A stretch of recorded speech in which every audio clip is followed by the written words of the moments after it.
तो प्रारंभ करते हैं। स्नायु दौर्बल्य और मानसिक कमजोरी। आज की सूक्ष्म क्रियाएं हमें हर्ष जी कराएंगी। हर्ष जी, आपसे विनम्र निवेदन है कि हमें सूक्ष्म क्रियाओं का अभ्यास कराएं। Hariom. Hariom Shalini ji. Over to you. Hariom. Hariom. आप सभी को मेरा सादर नमस्कार। नमस्कार। आज के योगाभ्यास की शुरुआत करेंगे सूक्ष्म क्रियाओं के अभ्यास से। सूक्ष्म क्रियाओं के लिए दोनों पैर सामने की तरफ फैलाएं, दोनों पैरों को मिला लें, एड़ी पंजे घुटने मिले हुए, दोनों हाथ कमर के पीछे रखें, कमर सीधी रखें, दोनों पंजों को बाहर की तरफ तानें,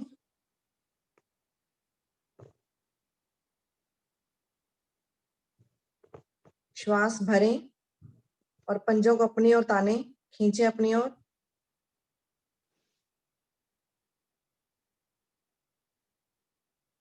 श्वास छोड़ते हुए फिर से बाहर की ओर। इसी क्रिया को दोहराएं। श्वास भरते हुए अपनी ओर और श्वास छोड़ते हुए बाहर की ओर, पूरे खिंचाव ठहराव के साथ। घुटनों पर, जंघाओं पर प्रभाव देखें, पिंडलियों पर।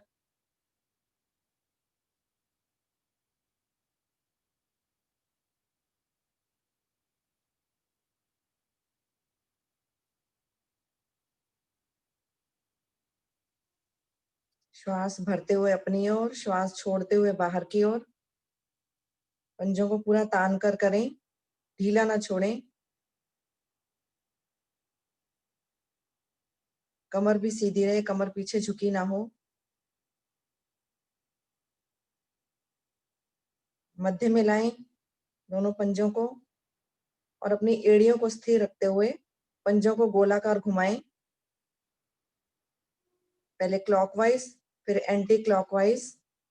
पूरा खिंचाव देते हुए पंजों को घुमाएं। आज का हमारा विषय स्नायु दौर्बल्य और मानसिक कमजोरी। हमारे शरीर में दो प्रकार के स्नायु काम करते हैं।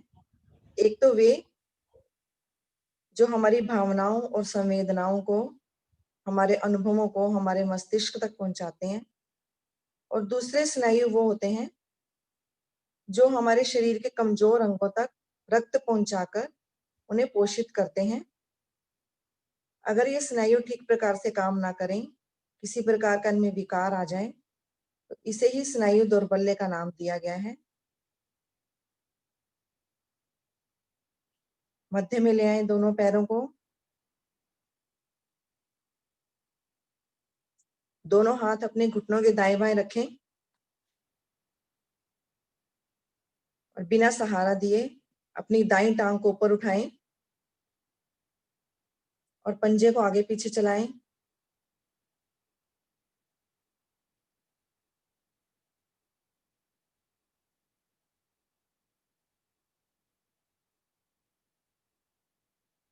घुटने के नीचे ग्रिप बना लें, पकड़ें घुटने को नीचे से और टांग को अधिकतम ऊपर उठाएं। अपनी क्षमता अनुसार अधिकतम ऊपर उठा लें और फिर से चलाएं पंजे को आगे पीछे। अब देखें प्रभाव अपने घुटने पर, पिंडलियों पर, जंघाओं पर, कितना सुंदर प्रभाव। छोटी छोटी सूक्ष्म क्रियाएं, बहुत ही महत्वपूर्ण क्रियाएं। यहीं से अपने टांग को गोलाकार घुमाएं।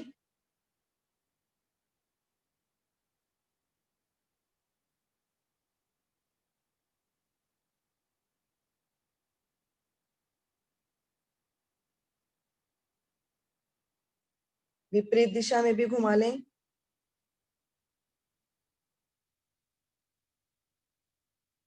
घुटना ना मुड़े, बस घुटना सीधा रहे इसमें।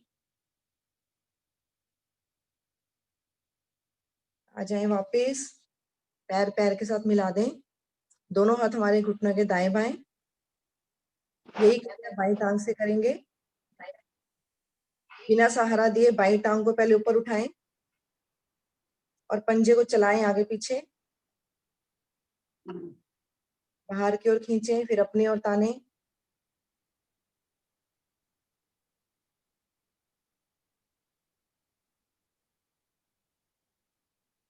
ग्रिप बनाएं घुटने के नीचे और अधिकतम उठा दें टांग को ऊपर। घुटना सीधा रखें, घुटना ना मुड़े। और अब चलाएं पंजे को फिर से आगे पीछे।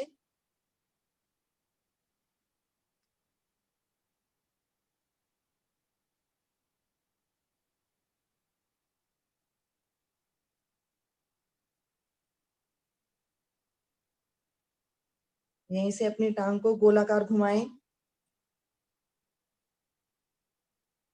घुटना सीधा रखते हुए। बाई टांग को और दाई पैर का पंजा भी तना हुआ रहे, उसमें भी कोई ढिलाव नहीं। विपरीत भी घुमा लें।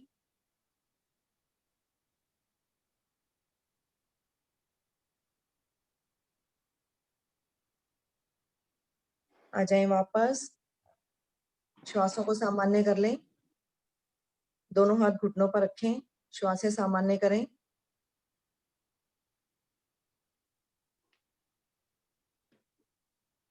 तितली आसन का अभ्यास लेंगे। बटरफ्लाई। अपनी दोनों टांगों को मोड़ते हुए पैरों के तलवों को आपस में मिला लें और अपनी एड़ियों को अपने शरीर के निकट से निकट रखें।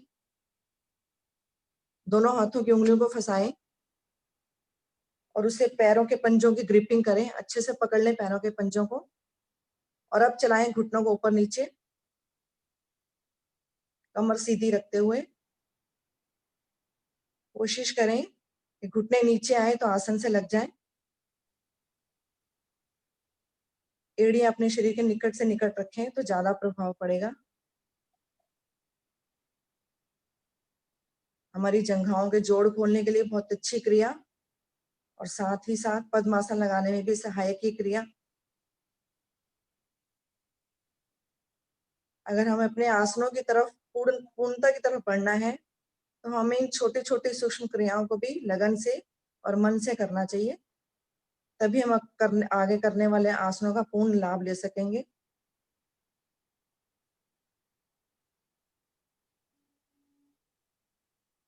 करते रहें बटरफ्लाई। जैसे ही एक तितली अपने पंख फड़फड़ाती है वैसे ही अपने घुटनों को ऊपर नीचे करें।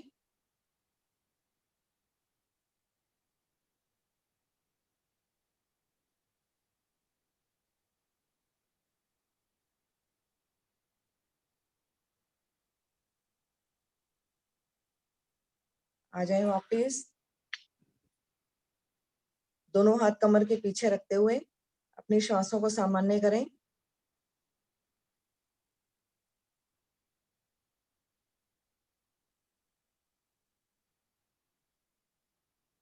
पद्मासन लगाने की तैयारी करें। गहरे व लंबे श्वासों का अभ्यास लेंगे। सब साधक पद्मासन लगाएं। दाईं टांग को पहले मोड़ते हुए फिर बाईं टांग को मोड़ते हुए। कोशिश जरूर करें पद्मासन लगाने की। नहीं लग पाता है तो अर्ध पद्मासन लगाएं। मेरा भी नहीं लगता था लेकिन अब मेरा भी लगने लग गया है। लंबे व गहरे श्वासों का अभ्यास लेंगे। पद्मासन में बैठे हुए दोनों हाथ ज्ञान मुद्रा में रखें, आंखें कोमलता से बंद।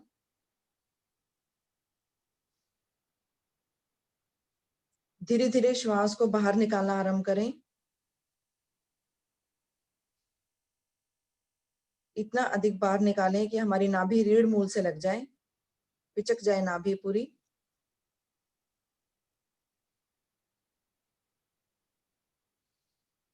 पेट को ढीला छोड़ते हुए धीरे धीरे श्वास को भरना आरंभ करें।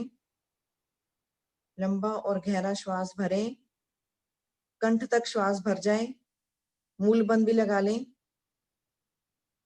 और आंतरिक कुंभक में ही बैठें। जब श्वास रोकना मुश्किल लगे तो फिर से श्वास खाली कर दें और बाह्य कुंभक में भी बैठें। इसी क्रिया को दोहराएं। लंबे व गहरे श्वास,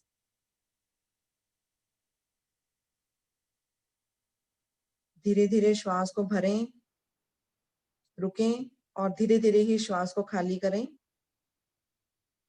बात कर रहे थे हम स्नायु दौर्बल्य की। स्नायु दौर्बल्य को मैं आपको एक एग्जाम्पल से समझाती हूँ। मान लीजिए हमारे पीछे कोई जानवर जैसे कुत्ता, बिल्ली आदि कोई पड़ जाता है, तो एकदम से हमारे स्नायु उस खतरे को भांपते हैं और हमारे मस्तिष्क तक पहुंचा देते हैं कि ये खतरा है, और हमारा मस्तिष्क हमें बताता है कि हमें भागना है। हम एकदम से दौड़ना या भागना शुरू कर देते हैं। उस समय हमारे दूसरे जो स्नायु होते हैं, जो पाचन तंत्र के स्नायु हैं समझिए, वो हमारे रक्त को हमारे फेफड़ों तक, हृदय तक या हाथ पैरों तक पहुंचाना शुरू कर देते हैं, जहां इस समय रक्त की ज्यादा आवश्यकता है, और हम दौड़ना या भागना शुरू कर देते हैं और अपने आप को बचाने की कोशिश करते हैं। अगर ये स्नायु ठीक तरीके से काम ना करें या इनमें किसी प्रकार की कमी हो या हमारे ये स्नायु कमजोर हो, तो ना तो हम इस खतरे को भांप पाते हैं और ना ही हम उनसे बचने की, उस जानवर से बचने की कोशिश करते हैं, ना हम दौड़ लगा पाते हैं। इसी को कहते हैं स्नायु दौर्बल्य। अगर ये स्नायु हमारी कमजोर हो, इनमें कमी हो, ये दुर्बलता हो इसमें, तो हमें कई प्रकार की गड़बड़ियों का सामना करना पड़ सकता है।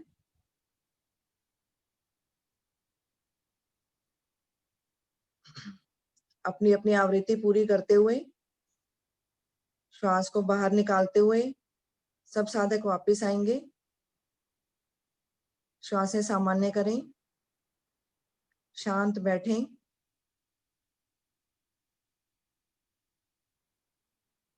लेंगे 3 बार ओम शब्द की ध्वनि का उच्चारण, उसके बाद गायत्री मंत्र। लंबी श्वास भरें,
गायत्री मंत्र। ओम भूर्भुवः स्वाहा तत्सवितुर्वरेण्यं भर्गो देवस्य धीमहि धियो यो न प्रचोदयात्। सुंदर भावार्थ। हे प्राण पवित्रता और आनंद के देने वाले प्रभु, आप सर्वज्ञ एवं सकल जगत के उत्पादक हैं। हम आपके उस उत्तम पाप विनाशक एवं ज्ञान स्वरूप तेज का ध्यान करते हैं, जो हमारी बुद्धियों में प्रकाशित रहता है। आप सदैव हमारी बुद्धियों में प्रकाशित रहें और हमें सत्कर्मों की ओर प्रेरित करते रहें। दोनों हाथ जोड़ते हुए भगवान को नमन करें आज के एक सुंदर और सुखद दिन के लिए। नेत्र खोलें, पद्मासन खोलें, दोनों पैरों को सीधा करें, घुटनों पर हाथ रखते हुए घुटना चालन करें या पैर पंजों को दाएं बाएं कर सकते हैं। पद्मासन लगाने से हमारा ब्लड सर्कुलेशन कम हो जाता है, उसको नॉर्मल करें।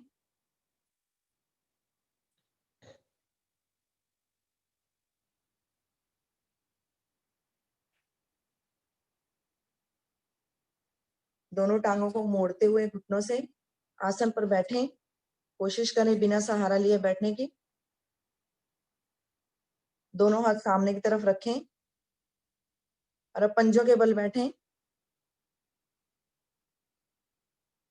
और अब खड़े हो जाएं अपने आसन पर। सब साधक अपने अपने आसन पर खड़े हो जाएं।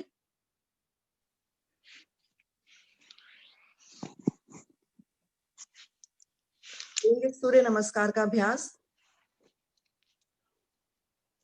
सूक्ष्म क्रियाओं के अभ्यास के बाद अगर सूर्य नमस्कार का अभ्यास किया